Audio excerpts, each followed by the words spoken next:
Hello friends, welcome back our YouTube channel the success zone. जैसा कि आप लोगों को पता है, आपकी एमपीजीके की सीरीज़ चल रही है और इस एमपीजीके की सीरीज़ में हम प्रतिदिन 40 से 50 क्वेश्चंस को क्या कर रहे हैं, सॉल्व कर रहे हैं और उसके एमसीक्यूज देख रहे हैं। तो उससे हमारी जो आने वाली एग्ज़ाम है, आने वाली एग्ज़ाम क्या है बेटा आप लोगों की। सबसे पहले तो हमारे सामने क्या है, एमपी पुलिस कांस्टेबल है, एमपी एसआई भी हमारे सामने हो सकती है, फिर एमपी पीएससी प्रीलिम्स है, कई और इंडिविजुअल्स एग्ज़ाम्स हैं। तो कई सारी एमपी की अभी इस समय हमारे सामने एग्ज़ाम्स है। तो हम हर एग्ज़ाम को टारगेट करके एमपी यहाँ पर कवर कर रहे हैं, ताकि ऐसा नहीं है कि कांस्टेबल तक ही हम सीमित रहेंगे, है ना। दूसरी और भी एग्ज़ाम्स आएंगी, हम वो भी देंगे। हमारा कांस्टेबल हो जाएगा उसके बाद भी हम देंगे। तो हमें पूरी तरीके से क्या करना है, सभी को कवर अप करके चलना है। तो स्टार्ट करते हैं हमारी आज की क्लास और कोशिश करते हैं कि ज़्यादा से ज़्यादा एमसीक्यूज़ हम आज देख लें एमपीजीके के। चलें देखते हैं पहला क्वेश्चन। इनमें से कौन सा सम्मान मध्य प्रदेश सरकार द्वारा पुरुष कलाकारों को दिया जाता है। मतलब ऐसे सम्मान की बात हो रही है जो मध्य प्रदेश सरकार द्वारा किसको दिया जाता है बेटा, सिर्फ मेल कैंडिडेट्स को दिया जाता है। तानसेन सम्मान, तुलसी सम्मान, एकलव्य सम्मान या प्रभाष जोशी सम्मान। तो इसका सही आंसर जो आएगा वो आएगा कौन सा बेटा, तुलसी सम्मान। तुलसी सम्मान जो है वो सन 1900, ध्यान रखिएगा, तुलसी सम्मान 1983 से जो है वो मध्य प्रदेश सरकार द्वारा दिया जा रहा है। तानसेन सम्मान की बात करूं तो संगीत के क्षेत्र में जो दिया जाता है, तानसेन सम्मान 1980 से दिया जा रहा है। एकलव्य सम्मान ये दिया जाता है, ध्यान रखिएगा, खेल के क्षेत्र में जो खिलाड़ी, वह खिलाड़ी जिनकी उम्र, ध्यान रखिएगा, 19 वर्ष से कम है और वह पिछले 2 वर्षों से जिन्होंने इंटरनेशनल या नेशनल में गोल्ड या सिल्वर मेडल्स जीते हैं, वह एलिजिबल होते हैं किसके लिए, एकलव्य सम्मान के लिए। और एकलव्य सम्मान में एक चीज और ध्यान रखिएगा, एक वर्ष में 15 से ज्यादा व्यक्तियों को एकलव्य सम्मान नहीं दिया जा सकता। ठीक, ये एकलव्य सम्मान खेल के क्षेत्र में दिया जाने वाला सबसे बड़ा सम्मान कौन सा होता है बेटा, विक्रम पुरस्कार। देखा है हमने, सबसे बड़ा सम्मान कौन सा हो गया, विक्रम पुरस्कार। उसके बाद खेल प्रशिक्षकों को जो दिया जाता है वह कौन सा होता है, विश्वामित्र। विश्वामित्र के बारे में ध्यान रखिएगा, यह एक वर्ष में 3 से ज्यादा लोगों को नहीं दिया जा सकता। यह भी स्थापना कब हुई थी इसकी, 1994 में विश्वामित्र पुरस्कार की। उसके बाद यदि मैं बात करूं प्रभाष जोशी पुरस्कार, प्रभाष जोशी पुरस्कार 2013 में दिया जाता है, किसके लिए बेटा, मलखंब के लिए दिया जाता है। ठीक है, और इसमें एक चीज ध्यान रखिएगा कि ये जो पुरस्कार है ये सिर्फ एक ही व्यक्ति को दिया जा सकता है। तो इनमें से कौन सा पुरस्कार है जो किसको दिया जाता है, पुरुष कला। लेकिन इसमें यदि महिलाओं की बात की जाए कि भैया महिलाओं को कौन सा पुरस्कार दिया जाता है, तो सिर्फ महिलाओं को जो पुरस्कार दिया जाता है वह है कौन सा, देवी अहिल्याबाई पुरस्कार। कौन सा पुरस्कार, देवी अहिल्याबाई पुरस्कार। ये सिर्फ किसको दिया जाता है बेटा, महिलाओं को दिया जाता है। चले आगे बढ़ते हैं। मध्य प्रदेश का प्रथम खेल संस्थान कहाँ स्थित है। पहला खेल संस्थान की बात हो रही है, स्पोर्ट्स इंस्टीट्यूट मध्य प्रदेश का कहाँ है, ग्वालियर, भोपाल, शिवपुरी या बैतूल। तो इसका सही आंसर जो आएगा वह आएगा कौन सा, ग्वालियर। प्रथम खेल संस्थान मध्य प्रदेश का कहाँ है, ग्वालियर में। अगर मैं बात करूँ दूसरा खेल संस्थान, बताइए दूसरा खेल संस्थान कहाँ है, तो बेटा वो शिवपुरी में। इसमें एक फैक्ट और याद रखिएगा, ये डेट याद रखिएगा, 1 अक्टूबर 1975 को मध्य प्रदेश खेल एवं युवा कल्याण विभाग की स्थापना की गई। कई बार एग्जाम में आया ये, मध्य प्रदेश खेल एवं युवा कल्याण विभाग की स्थापना कब की। अब मैं खेल नीति की बात करूं तो मध्य प्रदेश ने अपनी पहली खेल नीति कब बनाई थी, 1989 में। कौन सी नीति, खेल नीति। और इसको जो नवीन नीति में परिवर्तित कर दिया गया, नवीन खेल नीति जो थी ये कौन सी थी बेटा, 2005 में। इसमें एक फैक्ट और ध्यान रखने वाली बात है कि मध्य प्रदेश खेल प्राधिकरण, मध्य प्रदेश खेल प्राधिकरण, ठीक है, इसका गठन कब किया गया, तो ध्यान रखिएगा 13 जून 2011। ठीक है, ये क्वेश्चन भी कई बार आया है कि मध्य प्रदेश खेल प्राधिकरण का गठन। तो इसमें जो हम पहला खेल संस्थान है वह बना कब था, ग्वालियर में, दूसरा था शिवपुरी में। पहली खेल नीति जो मध्य प्रदेश सरकार द्वारा बनाई गई थी 1989 में, उसका नवीनीकरण कब किया गया, 2005 में। उसके बाद 1 अक्टूबर 1975 को मध्य प्रदेश खेल एवं युवक कल्याण विभाग की स्थापना की गई थी। मेरे हिसाब से आपको क्लियर हो गया होगा। चलें आगे चलते हैं। मध्य प्रदेश में किस स्थान पर डीआरडीओ ने नवीन अनुसंधान प्रयोगशाला खोली है। डीआरडीओ जो आपका काम क्या करता है, रक्षा मंत्रालय के लिए जो भी वेपन्स लगते हैं हमारी मिलिट्री को, हमारी आर्मी को जो वेपन्स लगते हैं, वो कई तरीके के वेपन्स जो है वो क्या करता है, डीआरडीओ। ये रक्षा मंत्रालय का एक विभाग है, भारत सरकार के रक्षा मंत्रालय का एक विभाग है जो क्या करता है, आपके लिए वेपन्स को डिजाइन करता है। तो इसने मध्य प्रदेश में कहाँ पर अपनी रिसर्च लैब है ना, अनुसंधान प्रयोगशाला, रिसर्च लैब बनाई है? दतिया, भोपाल, गुना या मुरैना? तो सही आंसर क्या आएगा इसका? मुरैना में। ठीक है, डीआरडीओ ने मुरैना में अपनी क्या बनाई है बेटा? एक रिसर्च लैब बनाई है। ठीक, ध्यान रखिएगा इस बात को। भारत का पहला ई कचरा क्लिनिक कहाँ खोला गया? मतलब बात हो रही है किसकी? ई कचरे क्लिनिक की। ई कचरा मतलब क्या होता है? ई कचरा मतलब आपका जो वेस्ट मटेरियल होता है वह क्या होता है? आपका ई कचरा क्लिनिक होता है। अब जैसे आपके घर के जो लैपटॉप हो गया, जो आपका टेबलेट हो गया, या आपके किसी भी तरीके की क्या जो इलेक्ट्रॉनिक गैजेट्स होते हैं, उनको फिर से मॉडिफाई करना, उसके लिए उसको उनको फिर से इस क्लिनिक में क्या होगा? नया बनाया जाएगा। उसको हम वेस्ट मटेरियल समझ लेते हैं, उस वेस्ट मटेरियल को फिर से नया बनाया जाएगा। तो पहला ई कचरा क्लिनिक जो है वह कहाँ खोला गया? जबलपुर, भोपाल, दतिया, नर्मदापुरम। तो सही आंसर क्या आएगा बेटा? ध्यान रखना, इसका ई कचरा क्लिनिक कहाँ खोला गया है? मध्य प्रदेश के भोपाल में। और यही भी पढ़िएगा ध्यान से, कहाँ का है ये? भारत का सबसे पहला ई कचरा क्लिनिक है। चलिए आगे चलते हैं। Madhya Pradesh building development corporation का गठन कब किया गया? Madhya Pradesh building development corporation की बात हो रही है। इसका काम क्या है? देखिए, Madhya Pradesh building development corporation का जो काम है, जो मध्य प्रदेश सरकार बिल्डिंग्स बनाती है, तो बिल्डिंग्स अच्छी गुणवत्ता के साथ बने, बिल्डिंग हमारी कॉस्टिंग के अंदर बने, मध्य प्रदेश सरकार ये चाहती है। क्योंकि मध्य प्रदेश सरकार भी कई बिल्डिंग्स का निर्माण करती है, उन्हें भी कई भवन बनाने पड़ते हैं।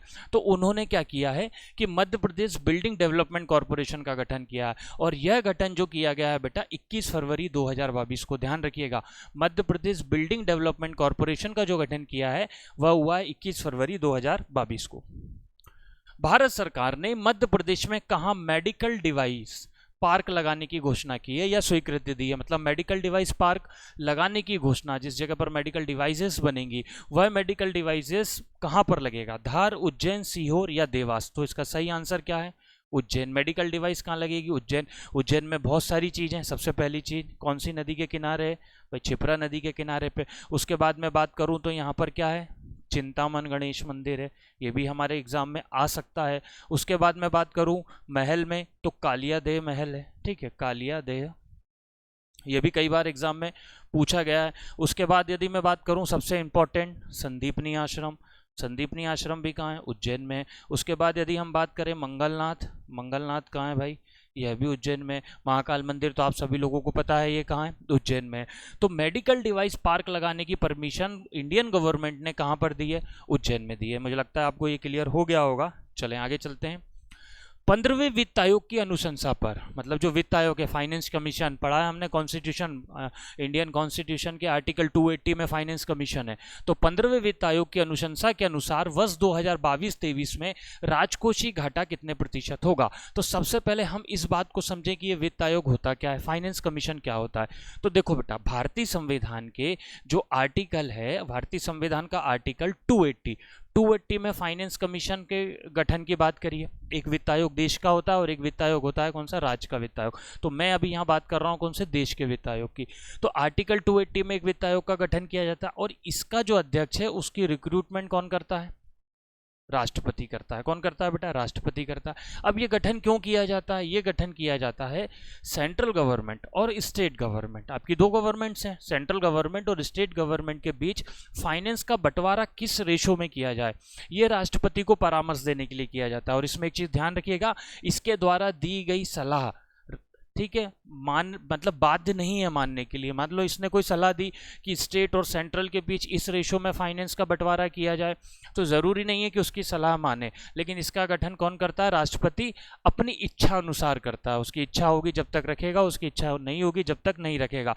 तो 15वें वित्त आयोग की अनुशंसा के अनुसार 2022-23 में राजकोषीय घाटा कितना है? तो अब प्रश्न क्या बन रहा है बेटा? अब प्रश्न ये बन रहा है कि राजकोषीय घाटा क्या होता है। तो देखिए, जो सरकार का कुल व्यय, ध्यान से समझिएगा, कुल व्यय, इसमें से हम माइनस कर देंगे सरकार की कुल आय, तो ये जो निकलेगा क्या? राजकोषीय घाटा। मतलब सरकार ने टैक्सेस के माध्यम से जो भी उनके पास इनकम के सोर्स है, उन सभी इनकम के सोर्स के माध्यम से जो भी इनकम करी है और जो भी व्यय किया है, ठीक है, यदि उसकी आय से उसके व्यय ज़्यादा होते हैं तो राजकोषीय घाटा।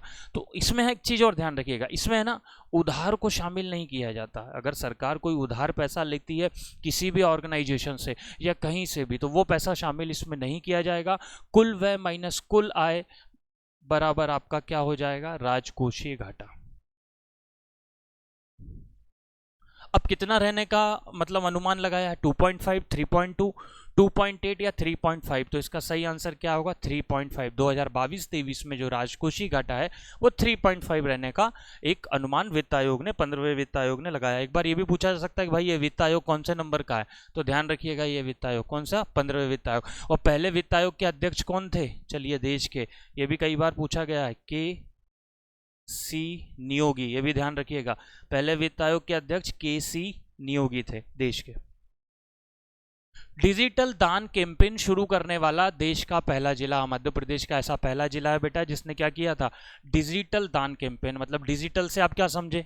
डिजिटल दान करना मतलब आप किसी भी व्यक्ति को टैबलेट, मोबाइल फोन्स, लैपटॉप, इस तरीके की चीज़ें, क्योंकि देखिए कोविड के बाद आप लोगों को भी पता है कि शिक्षा का थोड़ा सा पैटर्न चेंज हुआ है। तो उसके लिए देश में एक मध्य प्रदेश का एक ऐसा जिला है जिसने डिजिटल दान, मतलब आपसे पैसे नहीं, आप टैबलेट दान कर दीजिए, आप फोन दान कर दीजिए, आप कुछ भी दान कर सकते हैं। तो डिजिटल दान कैंपेन शुरू करने वाला देश का जो पहला जिला है वह कौन सा है बेटा? छिंदवाड़ा। इसमें ध्यान रखिएगा, एक होता है MIT, ठीक है, MIT के द्वारा, MIT पुणे, और एक NGO है इंदौर का जिसका नाम क्या है? नन्हे फरिश्ते, ठीक है, नन्हे फरिश्ते। ये दोनों ने मिलकर क्या शुरू किया है? ये दोनों ने मिलकर डिजिटल दान कैंपेन शुरू किया है, और ये देश का पहला जिला है जिसने डिजिटल दान कैंपेन शुरू किया है। तो मुझे लगता है ये चीज़ आपको क्या होगी?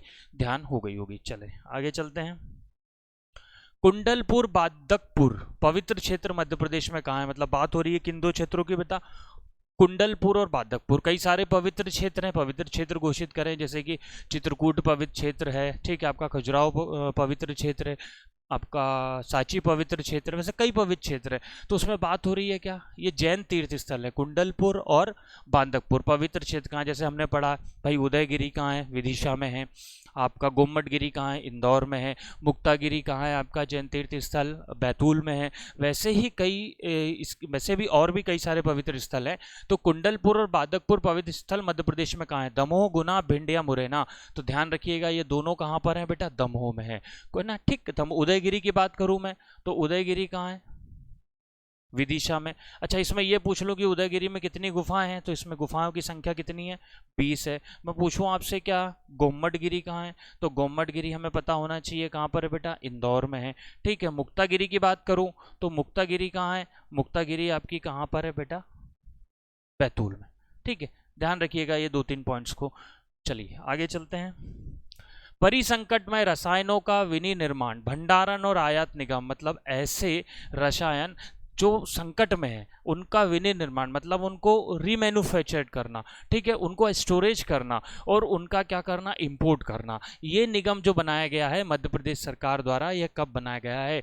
परिसंकटमय रसायनों का विनिर्माण, भंडारण और आयात निगम, 1974, 1977, 1989, 2011। तो सही आंसर इसका क्या आएगा बेटा? 1989। ध्यान रखिएगा, इसको रट लिया जा सकता है, ये रटने वाला क्वेश्चन है। परिसंकटमय रसायनों का विनिर्माण, भंडारण और आयात निगम कब किया गया था? 1989 में। चलिए आगे चलते हैं। मध्य प्रदेश का पहला तितली पार्क किस जिले में? बटरफ्लाई पार्क जो है, तितली पार्क, किस जिले में स्थापित किया गया? सीहोर, राजगढ़, रायसेन या रीवा? तो पहला जो किया गया था वो बेटा कहाँ किया था? रायसेन। रायसेन में कहाँ पर? आपके गोपालपुर में। कहाँ किया गया था? रायसेन के गोपाल में। और मैं दूसरा तितली घर की बात करूं तो दूसरा तितली घर कहाँ इस्टेब्लिशमेंट किया गया है बेटा? इंदौर में। इस चीज़ को भी ध्यान रखिएगा, पहला कहाँ? गोपालपुर में, और दूसरा कहाँ पर है? इंदौर में। चलिए आगे चलते हैं, क्या बोलता है अगला? A tale told by in Eliot, a tale told by in Eliot नामक पुस्तक के लेखक कौन है? K L. Pasricha, R P. Naroha, MS Singhdeo या RN चोपड़ा? तो सही आंसर क्या आएगा बेटा? R.P. नरोना। R.P. नरोना के बारे में एक चीज ध्यान रखिएगा, यह मध्य प्रदेश के सबसे ज्यादा समय तक, यह मध्य प्रदेश के सबसे ज्यादा समय तक रहने वाले क्या थे बेटा? मुख्य सचिव थे। सबसे ज्यादा समय तक रहने वाले मुख्य सचिव जो थे वो कौन थे? R.P. नरोना। लेकिन मैं यदि बात करूं महिला मुख्य सचिव पहली कौन थी, तो महिला मुख्य सचिव थी हमारे मध्य प्रदेश की निर्मला बुच। और यदि मैं बोलूं कि पहले मुख्य सचिव कौन थे, तो पहले मुख्य सचिव कौन थे बेटा? S.H. कामत। पहले मुख्य सचिव कौन थे? S.H. कामत। महिला में बात हो रही है तो निर्मला बुच, और सबसे ज्यादा समय तक रहे थे R.P. नरोहा। एक्चुअल में 1966 में, ध्यान रखिएगा, एक एकेडमी खोली गई थी जिसका नाम क्या था? LBS, लाल बहादुर शास्त्री प्रशासनिक एकेडमी, ठीक है, इसका नाम ये था। अब इस एकेडमी का नाम बदल के आरपी नरोवा एकेडमी कर दिया, कब? 2001 में, ठीक है, ध्यान रखिएगा। एक्चुअल में ये एक पहली एकेडमी 1966 में स्थापित की गई थी, जिसका नाम था लाल बहादुर शास्त्री प्रशासनिक एकेडमी। उसका नाम 2001 में बदलकर कब कर दिया गया था भाई? क्या? आरपी नरोवा कर दिया गया था, ठीक है, इनके मरणोपरांत। चलिए, तो ध्यान रखिएगा, अ टेल टोल्ड बाय इलियट नामक पुस्तक के लेखक कौन है? आरपी नरोवा। मध्य प्रदेश में क्रिमिनोलॉजी एंड फॉरेंसिक, क्रिमिनोलॉजी है, क्रिमिनोलॉजी एंड फॉरेंसिक साइंस विभाग की स्थापना किस वर्ष की गई? क्रिमिनोलॉजी देखा है आपने भाई, कहीं भी कुछ क्राइम हो जाता है उसके बाद फॉरेंसिक की टीम जाती है कि किस तरीके से कई तरीके के एविडेंस उठाती है, तो उसके लिए जो क्रिमिनोलॉजी एंड फॉरेंसिक साइंस विभाग है उसकी स्थापना कब की गई? 1952, 1959, 1956 या 1962? ध्यान रखिएगा इसको, क्रिमिनोलॉजी एंड फॉरेंसिक साइंस विभाग की स्थापना कब की गई थी? 1959 में की गई थी। और ये क्लियर है कि फॉरेंसिक का काम क्या होता है, ठीक है, फॉरेंसिक्स लैब्स होती हैं, ठीक है, ये बहुत इंपॉर्टेंट हो गया जब से फॉरेंसिक्स साइंस ने डेवलपमेंट किया है ना, उससे क्राइम को, या कोई क्राइम होता है तो उसको सॉल्व करना बेटा क्या हो गया? बहुत आसान हो गया।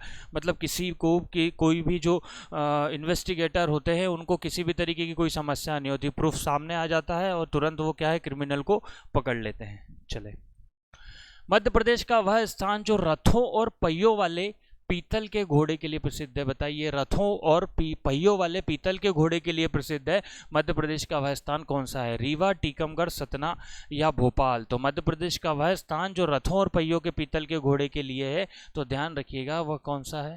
टीकमगढ़, ठीक है, ध्यान रखिएगा टीकमगढ़। टीकमगढ़ में कौन सा खनिज निकलता है बेटा? बैराइट निकलता है। जो गैस बनती है ना, हमने देखा वो गैस के कुएं, वो तेल के कुएं जब खोदे जाते हैं तो उसमें से जो गैस निकलती है, उस गैस को निकालने के लिए बैराइट होता है। बैराइट सबसे ज़्यादा कहाँ यूज़ किया जाता है? वो कहाँ से निकलता है भारत में? 90% आंध्र प्रदेश से। ये भी हमने ऑफलाइन क्लास में पढ़ा था, मुझे लगता है आपको ये क्लियर हो गया होगा। चलें, कुंथी बावड़ी गुरु गोरखनाथ की तपोस्थली मध्य प्रदेश में कहाँ है? कुंथी बावड़ी और गुरु गोरखनाथ की तपोस्थली पूछ रहा है वो बताइए मध्य प्रदेश में कहाँ है? तो सही आंसर क्या? धार, देवास, उज्जैन या रतलाम? तो इसका सही आंसर क्या आएगा बेटा? उज्जैन। ध्यान रखिएगा, कुंथी बावड़ी और गुरु गोरखनाथ की तपोस्थली जो है वो मध्य प्रदेश के कहाँ पर है? उज्जैन में। अभी पिछले हमने देखा संदीपनी आश्रम उज्जैन में है, हमने देखा कालियादेव महल, चिंतामन गणेश, मंगलनाथ, बहुत सारी चीजें यहाँ पर उज्जैन में, क्षिप्रा नदी के तट पर बसा हुआ है ये। मध्य प्रदेश के किस अपवाह तंत्र की नदियां उत्तर एवं उत्तर पूर्व की ओर प्रवाहित होती है? मतलब इस अपवाह तंत्र की नदियां जो हैं वो उत्तर और उत्तर पूर्व की ओर क्या होती है? प्रवाहित होती है। तो यदि मैं बात करूं कि हमारे यहाँ जो ड्रेनेज सिस्टम है वो कितने ड्रेनेज सिस्टम है? 6 ड्रेनेज सिस्टम है। इसमें से जो सबसे बड़ा ड्रेनेज सिस्टम है वो कौन सा है? गंगा यमुना। और इसी ड्रेनेज सिस्टम की जो नदियां हैं वो उत्तर और उत्तर पूर्व की ओर क्या होती हैं? प्रभावित होती है। गोदावरी अपवाह तंत्र की नदियां मेनली बेटा किस तरफ जाती हैं? दक्षिण की तरफ। नर्मदा अपवाह तंत्र की नदियां किस तरफ जाती हैं? ज्यादातर पश्चिम की तरफ। माही की कहाँ जाती हैं? पश्चिम उत्तर की तरफ। ठीक है, इस चीज को भी हमें ध्यान रखना है। ठीक है, तो सबसे बड़ा ड्रेनेज सिस्टम क्या है? गंगा है। अच्छा, ड्रेनेज सिस्टम होता क्या है? देखो, ये एक नदी बह रही है, ठीक है, ये अपने साथ एक जल को लेके बह रही है, तो ये जल को जो लेके बह रही है वह उसका क्या हो जाएगा? अपवाह। ये वह क्या हो गया? उसका अपवाह। लेकिन इसमें कई छोटी छोटी नदियां जो हैं वो आके मिल रही हैं। ठीक है, ये कई छोटी छोटी नदियां आके मिल रही हैं, तो इन नदियों के भी जल को ये नदी, बड़ी नदी ले जा रही है, तो ये उसका क्या हो गया? अपवाह तंत्र, ड्रेनेज सिस्टम। तो वही सबसे बड़ा। अब गंगा और यमुना नदी मध्य प्रदेश में तो नहीं बहती है, लेकिन मध्य प्रदेश से कुछ ऐसी नदियां निकलती हैं जैसे चंबल है ना, बेतवा, कुछ ऐसी नदियां निकलती हैं जो आगे जाके कहाँ? गंगा और यमुना में मिल जाती है। इसलिए क्या बात हो रही है? गंगा यमुना अपवाह तंत्र की बात हो रही है। ठीक है, चले आगे चलते हैं। मध्य प्रदेश में कितने प्रतिशत भाग में जलोढ़ मिट्टी पाई जाती है? कई प्रकार की मिट्टी मध्य प्रदेश में पाई जाती है। काली मिट्टी, जलोढ़ मिट्टी, लेटराइट मिट्टी, लाल पीली मिट्टी, दोमट मिट्टी, कई तरीके की मिट्टी मध्य प्रदेश में पाई जाती है। तो उसमें से बात हो रही है जलोढ़ मिट्टी की। अब पहला प्रश्न ये होता है कि हम यह देखें कि मध्य प्रदेश में सबसे ज्यादा कौन सी मिट्टी पाई जाती है। तो सबसे ज्यादा की बात हो रही है, तो सबसे ज्यादा पाई जाती है बेटा कौन सी? काली मिट्टी। और काली मिट्टी का परसेंट कितना है? 47%। अब यहां पर ये देखें कि काली मिट्टी भी 3 तरीके की होती है। एक होती है कौन सी? गहरी काली। एक होती है साधारण काली। ठीक। एक होती है छिछली काली। ठीक है। अब गेहूं उत्पादन के लिए सबसे अच्छी कौन सी होती है बेटा? गहरी काली, गेहूं और कपास के लिए। साधारण काली में भी गेहूं होता है लेकिन उतना एवरेज गेहूं का नहीं निकल पाता है। छिछली काली में भी गेहूं होता है लेकिन सबसे ज़्यादा कितनी है हमारे पास, 47% काली। अब हम प्रश्न में आ जाते हैं। तो जलोढ़ मिट्टी जो है वह मध्य प्रदेश में कुल कितने प्रतिशत भाग में पाई जाती है, ध्यान रखिएगा 3% में। और सबसे ज़्यादा काली मिट्टी कितने प्रतिशत भाग में पाई जाती है, 47% भाग में। चलिए, राजकीय धन्वंतरी आयुर्वेद कॉलेज मध्य प्रदेश में कहाँ स्थित है। बात हो रही है कौन से कॉलेज की, राजकीय धन्वंतरी आयुर्वेदिक कॉलेज। मतलब आप यहाँ पर क्या है, आयुर्वेदिक की पढ़ाई कर सकते हैं। तो यह कहाँ, बुरहानपुर, उज्जैन, इंदौर या भोपाल। तो राजकीय धन्वंतरी, अब आयुर्वेदिक है, पुराना है, तो उज्जैन मत लगा दीजिएगा। यह कहाँ है, भोपाल में, ध्यान रखिएगा। यह कहाँ है, भोपाल में। चले आगे चलते हैं। देश में पहली बार मध्य प्रदेश में किस शहर में new modify goods high speed coach बनाए जाएंगे। New modify high speed coach, जो देखा आपने वंदे भारत ट्रेन चल रही है आजकल, ट्रेनों की क्या है जो मैक्सिमम स्पीड है वो भी आजकल रेल मंत्रालय ने बढ़ा दी। कई सारी ट्रेनों की स्पीड बढ़ गई है। तो देश में पहली बार मध्य प्रदेश में किस शहर में new modified goods high speed coach बनाए जाएंगे, भोपाल, नरसिंहपुर, सीहोर या देवास। तो सही आंसर ध्यान रखिएगा बेटा, कहाँ बनाए जाएंगे, सीहोर में बनाए जाएंगे। एक चीज और, रेलवे ने अपना सौर ऊर्जा संयंत्र कहाँ लगाया है, ये क्वेश्चन भी बन सकता है। सौर ऊर्जा संयंत्र कहाँ लगाया है, रेलवे ने अपना बीना में लगाया। ठीक है, और सबसे पहला और विश्व का सबसे बड़ा सौर ऊर्जा संयंत्र कहाँ लगा है बेटा, नीमच में लगा है, ध्यान रखिएगा। और दूसरा कहाँ लगा है, मंदसौर में लगा है। और रेलवे अपना खुद का जो लगा रहा है वह कहाँ लगा रहा है, सागर जिले की बीना तहसील में लगा रहा है। चले नेक्स्ट क्वेश्चन देखते हैं। राष्ट्रीय तुलसी सम्मान 2020-2021 से कौन सम्मानित हुआ। 2020-2021 तुलसी सम्मान, अभी थोड़ी देर बात हो रही थी। यह ऐसा सम्मान है जो किसको दिया जाता है, पुरुषों को दिया जाता है तुलसी सम्मान। और ये कब से दिया जा रहा है, 1983 से दिया जा रहा है। तो 2020 और 2021 का तुलसी सम्मान जो दिया गया था वो दिया गया था बेटा तिलक राम पैदराम को। किसको दिया गया था, तिलक राम पैदराम, ध्यान रखिएगा। यह नाम तुलसी सम्मान 2020-2021 तिलक राम पैदराम को दिया गया था। और यह एकमात्र ऐसा सम्मान है जो पुरुषों को दिया जाता है। और महिलाओं को दिया जाने वाला कौन सा है, अभी हमने देखा था, अहिल्याबाई सम्मान, देवी अहिल्याबाई सम्मान। ठीक, चले। मध्य प्रदेश के गोहर महल की स्थापना का श्रेय किस शासिका को जाता है। मध्य प्रदेश में गोहर महल, तो सबसे पहला प्रश्न आ रहा है कि गोहर महल है कहाँ। तो चलिए ये देख लेते हैं, गोहर महल कहाँ है भाई, भोपाल में। और भोपाल की प्रथम शासिका जो थी उन्होंने गोहर महल बनाया था। तो भोपाल की प्रथम शासिका कौन थी, कुदसिया बेगम या गोहर बेगम भी इनका नाम था। कुदसिया बेगम ने क्या किया था कि मध्य प्रदेश के भोपाल में गोहर महल बनवाया था। और यह भोपाल की क्या थी, पहली शासिका थी। ये चीज भी आप क्या रखिएगा, ध्यान रखिएगा। चले 2021-22 की एक रिपोर्ट के अनुसार मध्य प्रदेश में सबसे ज़्यादा विद्युत उपयोग किस क्षेत्र में रहा। सबसे ज़्यादा विद्युत उपयोग बात हो रही है, जो आप इलेक्ट्रिसिटी यूज़ करते हो, तो कृषि, घर, उद्योग या इनमें से कोई नहीं। तो इसका सही आंसर जो आएगा वो क्या आएगा बेटा, कृषि। कृषि के क्षेत्र में 43.7% जो है वो बिजली क्या हुआ है, यूज़ हुआ है। उसके बाद घरों की बात करें, घरों में लगभग 27% बिजली यूज़ हुआ है। उसके बाद फिर कहाँ हुआ है, उद्योग में। तो सबसे ज़्यादा जो, क्योंकि भाई मध्य प्रदेश को क्या बोला जाता है, कृषि प्रधान बोला जाता है। और मध्य प्रदेश यदि कृषि प्रधान है तो आप बताइए सबसे ज्यादा यूज बिजली का कहां होगा, कृषि पर होगा। उद्योग प्रधान तो मध्य प्रदेश है नहीं। तो 2021-22 की एक रिपोर्ट के अनुसार मध्य प्रदेश में सबसे ज्यादा 43, क्वेश्चन ये भी पूछ सकता है कि कितने परसेंट, 43.7% क्या हुआ, बिजली उपयोग की है। पंचायत चुनाव में सर्वाधिक मतदान किस जिले की पंचायत में हुआ था। पंचायत चुनाव हुए थे अभी भाई, अभी सरपंच के, जिला पंचायत अध्यक्ष के, तो उसमें सर्वाधिक मतदान किस पंचायत में हुआ था, दतिया, अशोकनगर, टीकमगढ़ या मुरैना। तो सही आंसर देख लीजिए, इसका सही आंसर क्या है, अशोकनगर। ठीक है, अशोकनगर पंचायत में क्या हुआ था, सबसे ज्यादा सर्वाधिक मतदान पंचायत चुनाव में हुआ था। मध्य प्रदेश का पहला एथेनॉल प्लांट किस जिले में लगाया जाएगा। मध्य प्रदेश का पहला एथेनॉल प्लांट किस जिले में लगाया जाएगा। एथेनॉल प्लांट, एथेनॉल आपके पेट्रोल्स में, जो आप पेट्रोल डलवाते हो ना, उसमें गवर्नमेंट ने परमिट किया हुआ है, कुछ परसेंटेज एथेनॉल आपके पेट्रोल में होता है। तो वही एथेनॉल जो है वह किस जिले में शुरू किया जाएगा, बालाघाट, सिवनी, देवास या इंदौर। तो एथेनॉल प्लांट जो है वो सबसे पहला एथेनॉल प्लांट जो लगेगा बेटा वो कहाँ लगेगा, बालाघाट में। प्रदेश का पहला एथेनॉल प्लांट, ये गवर्नमेंट ने इसको क्या कर दिया है, परमिशन दे दिया है। वर्ष 2022 का जमनालाल बजाज पुरस्कार किसे दिया जाएगा? जमनालाल फाउंडेशन होता है, ठीक है, तो जमनालाल फाउंडेशन जो है ये जमनालाल पुरस्कार देता है, और यह जमनालाल पुरस्कार 2022 का किसे दिया गया? मध्य प्रदेश के एक व्यक्ति हैं, उन्हें दिया गया था। नीलेश देसाई, कुमार शानू, श्रीराम परियार, मालिनी अवस्थी। देखिए मालिनी, चलिए इसका आंसर देख लेते हैं, तो इसका सही आंसर क्या आएगा? नीलेश देसाई। नीलेश देसाई ने किया था। मालिनी अवस्थी की बात करूं तो मालिनी अवस्थी को इस वर्ष का देवी अहिल्याबाई सम्मान दिया है, ध्यान रखिएगा इसको, देवी अहिल्याबाई सम्मान जो दिया गया है वो किसको दिया गया है? मालिनी अवस्थी को दिया गया। चलिए आज का लास्ट क्वेश्चन है हमारा, 2021-22 में किशोर कुमार सम्मान किसे दिया गया था? मध्य प्रदेश सरकार का दिया जाने वाला किशोर कुमार सम्मान। इसमें एक चीज़ भी और मैं आपको बता देता हूँ, किशोर कुमार जो बहुत अच्छे सिंगर्स थे और बहुत अच्छे कंपोजर थे, तो किशोर कुमार की जन्मस्थली मध्य प्रदेश में कहाँ है? खंडवा में, और इनका जो समाधि स्थल भी बना हुआ है वह कहाँ बना हुआ है बेटा? खंडवा में। तो 2021-22 का किशोर कुमार सम्मान, और जो किशोर कुमार सम्मान है वो काहे के लिए दिया जाता है? एक अच्छे प्रोड्यूसर को दिया जा सकता है, एक अच्छे फिल्म मेकर को दिया जा सकता है, और एक अच्छे मूवी बनाने वाले को दिया जा सकता है। तो विवेक रंजन अग्निहोत्री को दिया था। आप ये जानते हैं विवेक रंजन अग्निहोत्री द कश्मीर फाइल्स के कौन है?